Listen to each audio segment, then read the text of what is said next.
కుటుంబాల్లో క్షేమము, వారి ప్రయాణాలు, వారి ఉద్యోగాలు, వారి సహవాసం, అన్ని విషయాల్లో వారికి కావాల్సిన కాపుదల కావాలని ప్రార్థన చేయాలి. అలా ప్రార్థన చేయకపోతే ఏమైతే తెలుసండి? చూడండి ఒకసారి ఇర్మియా గ్రంథము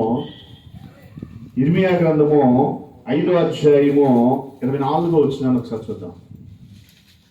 ఏ కుటుంబం అయితే అలా ప్రార్థన చేయదో బిడ్డల కొరకు, అది ఎవరైనా కానీ, దైవజనుల కుటుంబం అయినా కానండి, ఇక్కడ వారి కుటుంబమే కాదు, దైవజనుల కుటుంబం అయినా కానీ అలా చేయకపోతే బిడ్డలు ఏమైపోతారో చూడండి, అక్కడ రాయబడతా ఉంది. వారు రండి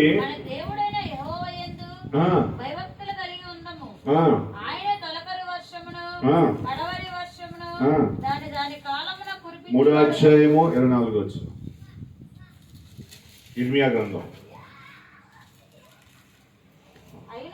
అయినను మా బాల్యము నుండి లజ్జాకరమైన దేవత మా పితరుల కష్టార్జితమును, వారి గొర్రెలను, వారి పశువులను, వారి కుమారులను, వారి కుమార్తెలను మింగివేయుచున్నదే. ఎందుకు ప్రార్థన చేయాలి తెలుసండి? బాల్యము నుండే మన బిడ్డలు బలహీనలు అవడానికి కారణం ఏంటంటే దేవుని కాపుదల లేదు. వ్యాపారం చేస్తున్నాం, వ్యాపారంలో నష్టాలే. ప్రయాణాలు చేస్తున్నాం, క్షేమం లేదు. లేకుంటే ఉద్యోగాలు చేస్తున్నాం, నెమ్మది లేదు. కుటుంబాలుగా ఉన్నాయి, కుటుంబాల్లో ఐక్యత లేదు, కుటుంబాల్లో ప్రేమ లేదు, కుటుంబాల్లో అర్థం చేసుకునే వాళ్ళు లేరు, కుటుంబాల్లో మంచికి పోతే చెడే వస్తా ఉంది. అమ్మా అది చెయ్యాలంటే ఆ మాట తప్పు వస్తా ఉంది. లేకుంటే నీది నువ్వు సరి చేసుకోనంటే నాకు తెలుసులే, నువ్వు చెప్పేంత దానివా అని పెద్ద చిన్న లేకుండా మాట్లాడేటువంటి స్థితి కుటుంబాల్లో ఉంది. కారణం ఏంటో తెలుసా? లజ్జాకరమైనటువంటి దేవత కుటుంబాల మీద ఏలుబడి చేస్తుంది. అదేనండి, అదేం చేస్తుంది తెలుసా? మనం సంపాదించిన ప్రతి దానిని కూడా దోచుకుంటుంది. మన కష్టార్జితాన్ని దోచుకుంటుంది, మన రాబడిని దోచుకుంటుంది, మన శక్తిని దోచుకుంటుంది. అందుకే కుటుంబాలలో బలహీనతల మీద బలహీనతలు వెంటాడటానికి కారణం ఏంటంటే ఆ దేవత ప్రతి కుటుంబాల మీద ఏలుబడి చేస్తా ఉంది. అందుకే కుటుంబంలో ప్రార్థన అవసరం, నీ కుటుంబంలో వ్యక్తిగత ప్రార్థన అవసరం. నీ కుటుంబంలో ప్రార్థన చేయని సంఘంలో పదే చెప్పడానికి కారణం ఏంటంటే నీ బిడ్డల క్షేమమే కాదు, నీ కుటుంబ ఆరోగ్యమే పాటు నీ కుటుంబంలో క్షేమము, సమాధానాలు వస్తాయి. సంఘములో ప్రార్థన వేరు, కుటుంబ ప్రార్థన వేరు, వ్యక్తిగత ప్రార్థన. ఈ మూడిట్లో నేను ఒకటే చేస్తానంటే ఇక్కడ కుటుంబాన్ని తుడుచుకుంటే వెళ్ళిపోతుంది. ఈరోజు ఒకసారి జ్ఞాపకం చేసుకోండి, కుటుంబాలు ఆరోగ్యంగా ఉన్నాయా? కుటుంబాల్లో ఐక్యతలు ఉన్నాయా? కుటుంబాల్లో సంపాదన నిలబడుతుందా? కుటుంబాల్లో ఏ క్షేమము లేకుంటే భద్రత లేకుండా భయంకరమైన జీవితాలు ఈరోజు కనబడతా ఉన్నాయి. పిల్లలు తిరుగుబాటు, నువ్వు నాకు చెప్పేది ఏందని పెద్ద చిన్న లేకుండా వాళ్ళు స్వచిత్తానికి నిర్ణయాలు తీసుకుంటున్నారు. కానీ మా నాన్న చెప్తున్నాడు కదా, మా తండ్రి చెప్తున్నాడు, మా తల్లి చెప్తున్నారు అనే భయం లేని జీవితాన్ని ఈరోజు పిల్లలకు ఉంది. నీ ముందు ఒకలా ఉన్నారు, నువ్వు దాటిపోయిన తర్వాత ఒకలా ఉంటా ఉన్నా. కారణం ఏంటి తెలుసండి?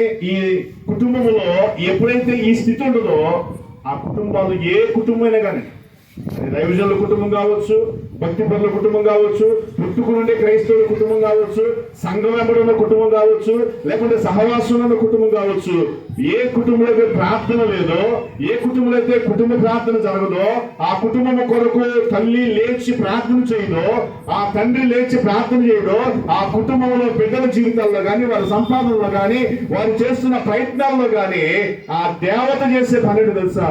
కుటుంబాలను పిప్పి చేసి వదిలిపెడుతుంది.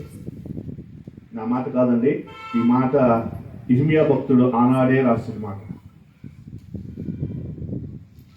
మరి ఈరోజు మన కుటుంబాల క్షేమం కొరకు దేవుడు, మనం అనుకుంటాం కదా, దేవుడు మా బిడ్డలకు మంచి దీర్ఘాయుష్ ఇచ్చాడు.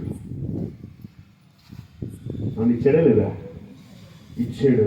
ఆ ఇచ్చిన బిడ్డలను మనం ఎలా పెంచుతున్నాం? సంవత్సరానికి రాగానే కొత్త బట్టలు తెచ్చి చక్కగా సపోర్ట్లు కొట్టి కేక్ తెచ్చి పందం చేస్తాం కదా. వారు ఆరోగ్యం కొరకు ప్రార్థన చేస్తున్నావా? వారు శక్తి కలిగి ఉండాలని ప్రార్థన చేస్తున్నావా? వారు ప్రయాణాల క్షేమం కోసం ప్రార్థన చేస్తున్నావా? వారు భవిష్యత్తులో దేవుని కొరకు, కుటుంబం కొరకు వారు మంచి యోధులుగా నిలబడాలని ప్రార్థన చేస్తున్నావా?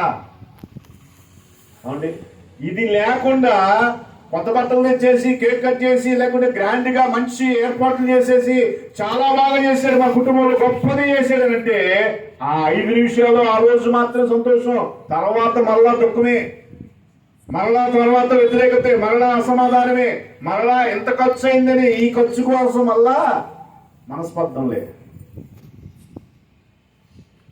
ఈరోజు ఒకసారి జ్ఞాపకం చేసుకోండి, దేవుడు మనకిచ్చిన బిడ్డలు మరలా తిరిగి దేవునికి అప్పగించగలిగేటువంటి స్థితిలోనికి మన బిడ్డలు రాగలుగుతున్నారా? మన వారిని సిద్ధపరచగలుగుతున్నామా? ఇలా సిద్ధపరచినప్పుడు మన కుటుంబాల మీద ఏలుబడి చేసేటువంటి దానిని జయించగలిగే శక్తి మనకి కావాలి. అది ఒక ప్రార్థన వల్ల మాత్రమే అవుతుంది. ఏమంటే ఉద్యోగాలు చేయొచ్చండి, లేకుంటే ఉన్నతమైన చదువులు చదవచ్చు, లేకుంటే నువ్వు పస్తు నుండి బిడ్డలను చదివించవచ్చు, మంచిదే. ఎందుకంటే నేను పేదరికంలో ఉన్నాను, నేను కష్టపడుతున్నాను, నా పిల్లలు కష్టపడకూడదని ప్రతి తండ్రికి ఆ బాధ ఉంటుంది. కానీ ఆ పిల్లలను రక్షణలోకి నడిపించకుండా, ఆ పిల్లలను దేవుని భయంలోకి నడిపించకుండా, నీవు దేవుల్లో లేకుండా అయ్యా గుడికెళ్ళయ్యా ప్రార్థన చేయయ్యా ప్రార్థన చేయండి అయ్యా అంటే ఆ ప్రార్థన కూడా అలాగొచ్చి ఆగిపోద్ది, కానీ ఆ ప్రార్థనకు ప్రతిఫలం కూడా కనబడదు. ఈరోజు మరి నీ పిల్లలుగా, నా పిల్లలుగా, మన పిల్లల కొరకు చేతులెత్తి ప్రార్థన చేయగలిగేటువంటి తల్లిదండ్రులుగా మనం ఉన్నామా? హల్లెలూయా. ఎప్పుడైతే ఈ స్థితిలోనికి రాగలుగుతామో మన బిడ్డలకు రావాల్సినటువంటి క్షేమాలను మనం ఇవ్వగలిగేటువంటి స్థితిని మనం చూడగలుగుతాం. ఎప్పుడైతే అలాంటి స్థితిలో మనం ఉండగలుగుతామో అప్పుడు మన జీవితాలు కావాల్సినటువంటి ఉద్దేశాలు మనం ఉండగలుగుతాం.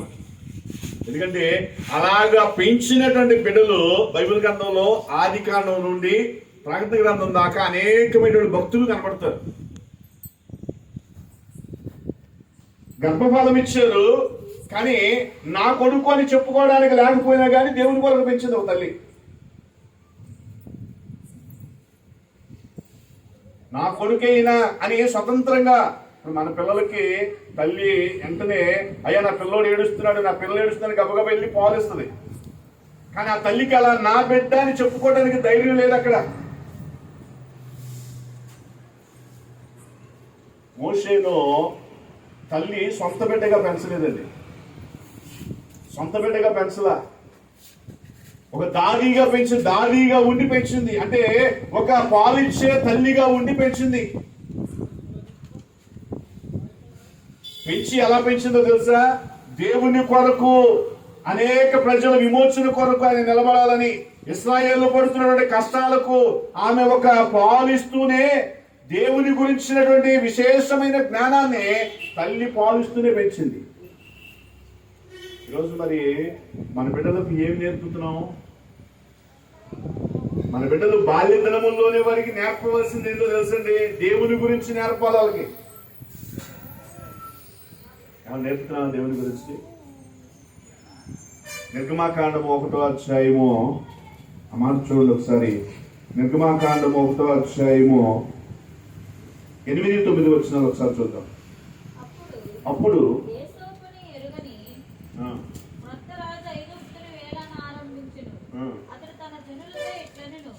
ఇదిగో ఇశ్రాయేలు సంతతి అయిన ఈ జనము మనకంటే విస్తారముగాను బలిష్టముగాను. 9వ వచనం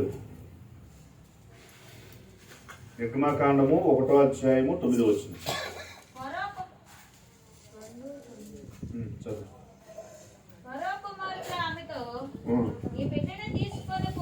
ఈ బిడ్డను తీసుకొని పోయి ఎవరి కొరకంట? నా కొరకు వానికి పాలు ఇచ్చి పెంచు. ఎవరు బిడ్డావా? ఆయన ఎవరు బిడ్డ? ఒకే వేద కుమారుడు. మోషే సొంత తల్లిని అద్దె తల్లిగా పాలిచ్చి పెంచమంటుంది. కానీ ఆమె పాలిస్తూ కూడా ఎలా పెంచిందంటే దేవుని కొరకు పెంచింది. ఆయన అంతా ఎదిగిన తర్వాత ఎవరో చెప్పకుండానే ఇశ్రాయేలీల కోసం ఆయన బయటకు వచ్చాడు. ఆయన దేవుని ఎదుట సాక్ష్యం పొందాడు. ఇల్లంతకు నమ్మకమైన వాడు, నీతిమంతుడు, ఆయన సాక్ష్యము పొందినటువంటి వ్యక్తిగా ఉన్నాడు. మరి రోజు మన బిడ్డలను ఎలా పెంచుతున్నాము? మన బిడ్డలు ఎదిగిన తర్వాత మన ప్రయోజకులు అవుతున్నారా, అవమానం ఇచ్చే బిడ్డలు అవుతున్నారా? మనల్ని ఏడ్పించే బిడ్డలు అవుతున్నారా, మనల్ని ఆనంద పెట్టేటువంటి బిడ్డలు అవుతున్నారా? వారికి పెళ్లిళ్ళు చేసిన తర్వాత, భార్యలు వచ్చిన తర్వాత, పిల్లలు పుట్టిన తర్వాత, సంపాదన వచ్చిన తర్వాత మన బిడ్డలు సొంత నిర్ణయాలు తీసుకుంటున్నారు. కానీ అయ్యో నా కొరకు నా తల్లిదండ్రులు కష్టపడ్డారే, నా తల్లిదండ్రులు నా కొరకు ప్రయాసపడ్డారే, నా తల్లిదండ్రుల క్షేమము నేను చూడాలి, నా తల్లిదండ్రులకు కావాల్సిన యోగ్యమైన జీవితాన్ని నేను ఇవ్వాలని ఎదిగిన కొడుకులు చూడలేదండి. ఈరోజు అందరిని అంటలేదు, కొంతమంది. హల్లెలూయా. ఎందుకంటే ఎదిగిన తరువాత వారు చేసే నిర్ణయాలు ఉన్నాయి. కొంతమంది తల్లులు కూడా మంచోళ్ళు కాదులేండి. ఎందుకంటే తల్లులు కూడా సొలజుడు లాంటి వాళ్ళు. అలా ప్రేమ ఎలా ఉంటుందంటే స్వార్థపూరితమైన ప్రేమ ఉంటుంది. చెప్పవచ్చు చెప్పకూడదు, ఒక మాట కనబడుతుంది. అత్తగా ఉన్నటువంటి ఆమె కోడల్ని కూతురులాగా చూడాలా, కోడలుగా చూడాలా? మీకు కూతురు లేదు కాబట్టి వందనాలు, నీకేం కాదు.